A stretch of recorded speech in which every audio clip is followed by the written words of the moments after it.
You are at the halfway point of the course. Isn't that crazy? This is week 4 of our 7.5-ish week class, and so you're halfway there. Okay, so at the halfway point, you need to be thinking seriously about your term paper, which remember is worth as many points as all of the reading journals combined. A lot of you in the Reading Journal 2 assignments that are all graded and back to you had really good directions you were going. I could see a lot of great potential for term papers. Next week, the Reading Journal is going to be an even more sort of formal proposal style assignment.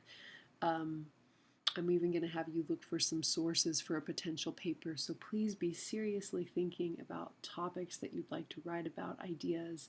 Send questions my way via email if you like. We can have a back and forth about what you think might work, what you think might not work.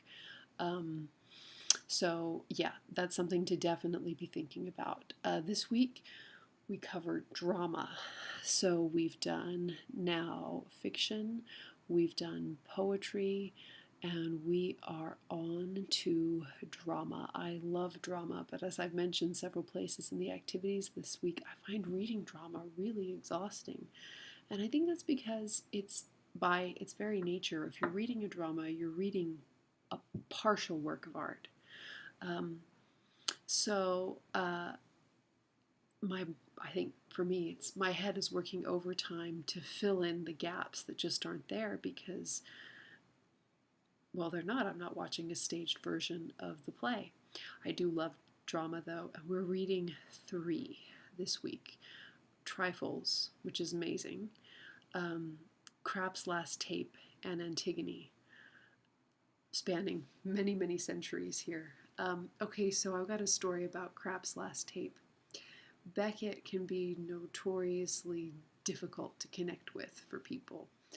I love Beckett, but it wasn't always that way. I think it takes some time to appreciate Beckett. And so, a little story. I taught English 1C a few years ago, and in the class was a woman who became the valedictorian of her class at Chaffey. Needless to say, really smart girl, woman. And she didn't like Krapp's Last Tape. She found it hard to connect with. She found it, the style, abrasive. All of that is true, by the way, or could be true, Krapp's Last Tape. It's really a play, though, about the nature of memory and about the recurring sort of nature of events in our lives. I mean, how many things in our lives happen over and over again, day in, day out, month in, month out, year in, year out. And it can get to the point where when you think about it, it all starts to become a little absurd and you wonder whether any of it has any meaning. Anyway, so she took the class. She did great in the class, obviously, valedictorian, right? And then she went off to do brilliant things. I want to say she transferred to UCLA. It could have been Berkeley. I don't know. Well, 2 years after she had the class, after she was in another university, and she wasn't an English major, she was a biology major, I think. She sent me an email. It's so nice when I hear from students a few years later. And she said, I just want you to know that I really love Krapp's Last Tape now. I love Beckett. And what happened was I was sort of reflecting on my life and where I'd come from and where I'd been, and I realized that he has a lot of really powerful things to say about memory and the way we construct the past in our heads and what the past is and whether or not the past even really exists. Anyway, great email, great story. So my caution to you is this: if you're not feeling like you're connecting with Beckett, if you're not feeling the love yet, just wait a couple of years and maybe you will. All right.